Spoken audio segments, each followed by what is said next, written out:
Shalom, selamat pagi, selamat menikmati hari baru hari ini, hari Selasa 4 Juli 2023. Sebelum kita memulai aktivitas kita membaca firman Tuhan sesuai dengan renungan harian Gereja Toraja dari Lukas 10 ayat 21 sampai 24. Namun sebelum itu mari kita berdoa.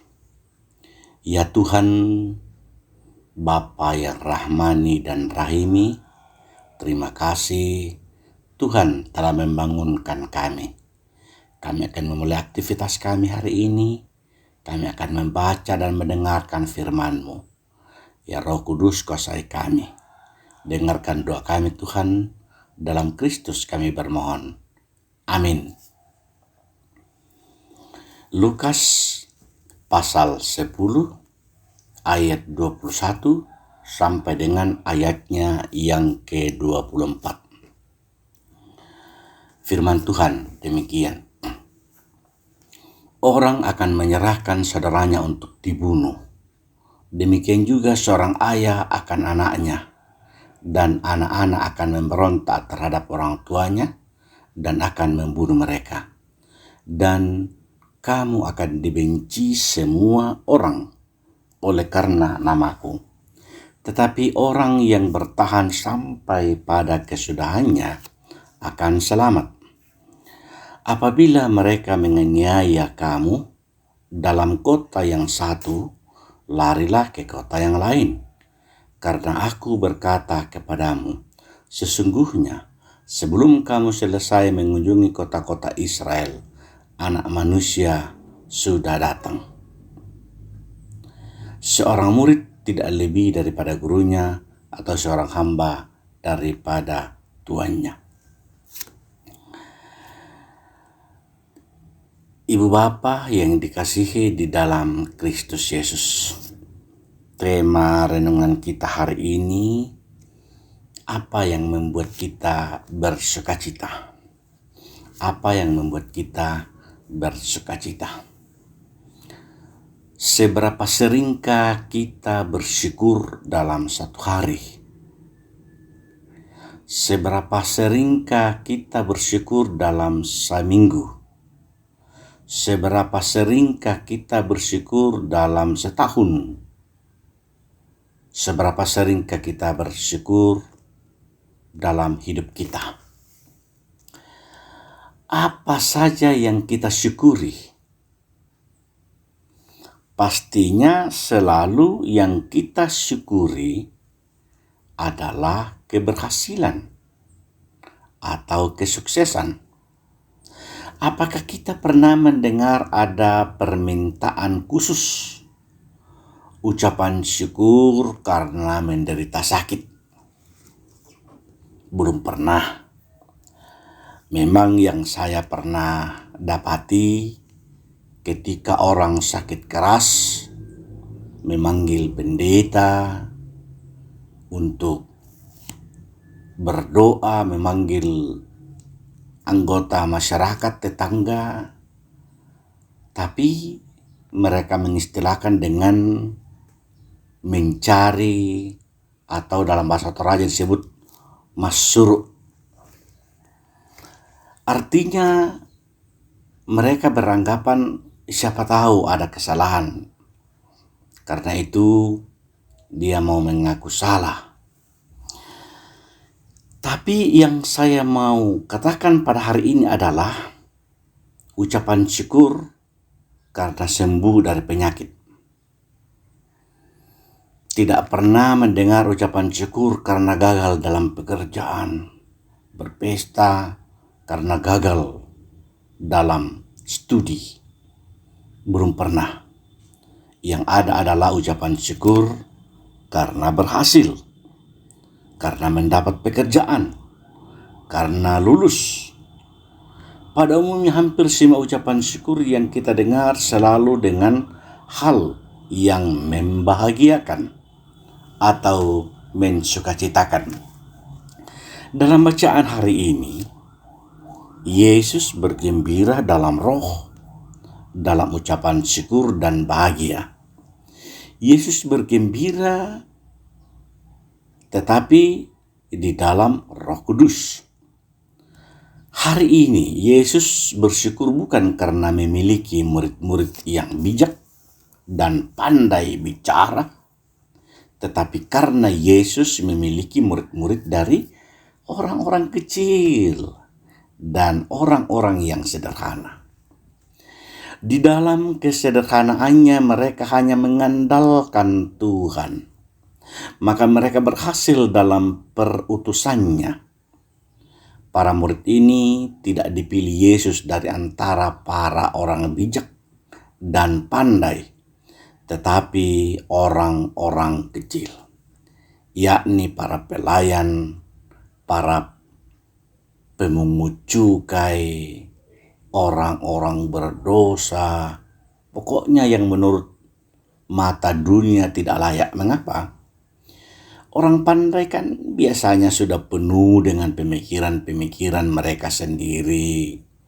Mereka merasa lebih segalanya, dan orang yang bijak terlalu banyak pertimbangan menghadapi orang yang seperti ini.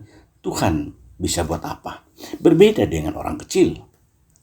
Mereka adalah orang-orang sederhana yang percaya pada penyelenggaraan Tuhan, memasrahkan seluruh hidupnya dan pekerjaannya pada Tuhan. Menghadapi orang-orang sederhana seperti ini, Tuhan akan memberkati mereka dengan rahmat yang melimpah, hingga pada akhirnya orang-orang kecil, orang-orang sederhana inilah yang mampu melihat, mampu mengenal, mampu memahami Yesus beserta seluruh kehendak Bapa di sorga.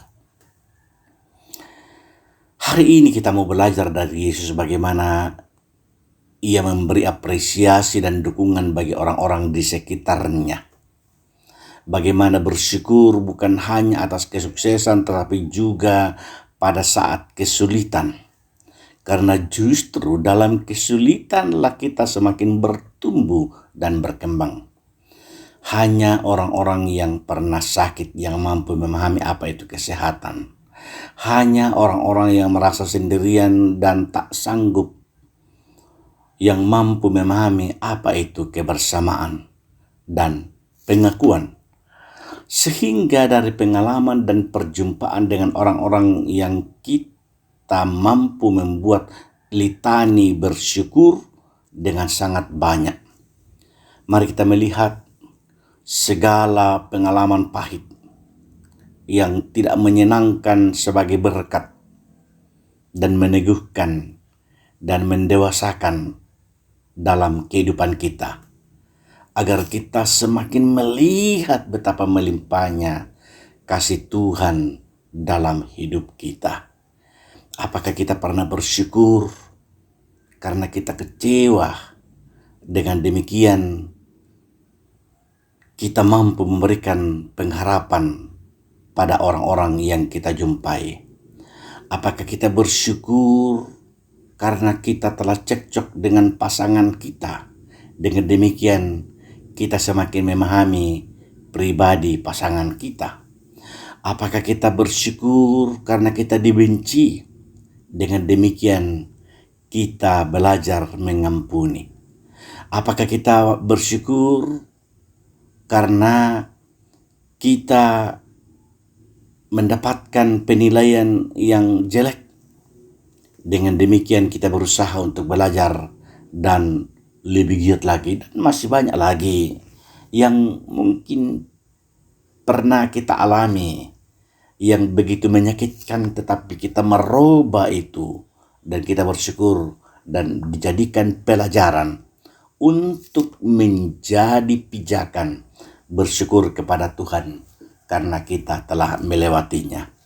Tuhan memberikan kita kerendahan hati dan kita bisa berhasil dalam menjalani hidup. Kita boleh berhasil melewati hal-hal itu dan di dalamnya nama Tuhan dimuliakan dan dimasyhurkan. Demikian firman Tuhan. Mari kita berdoa.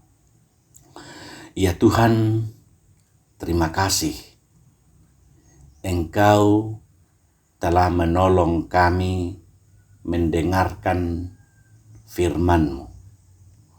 Kami berdoa untuk setiap umat Tuhan di dalam aktivitasnya yang boleh merasakan kuasa dan kasih-Mu karena Engkau menolong kami.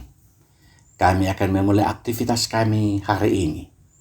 Kiranya kuasa, kasih, rahmat, dan pertolongan Tuhan tetap nyata dalam hidup kami. Bagi para janda, bagi para yatim piatu, bagi orang-orang yang sedang terpuruk, yang miskin, Tuhan kiranya mengasihi dan memberkati. Tuhan kiranya melindungi. Biarlah ya Bapa, hidup mereka boleh juga bersukacita. Kami berdoa untuk para lansia yang dalam keterbatasan. Kiranya Engkau memberikan kekuatan dan kemampuan dalam menjalani hidupnya. Bapa di surga, dengarkan doa kami. Ke dalam tangan-Mu kami serahkan seluruh hidup kami. Kami berdoa di dalam Kristus Yesus. Amin. Terima kasih. Selamat beraktivitas. Tuhan memberkati. Para meto semangat.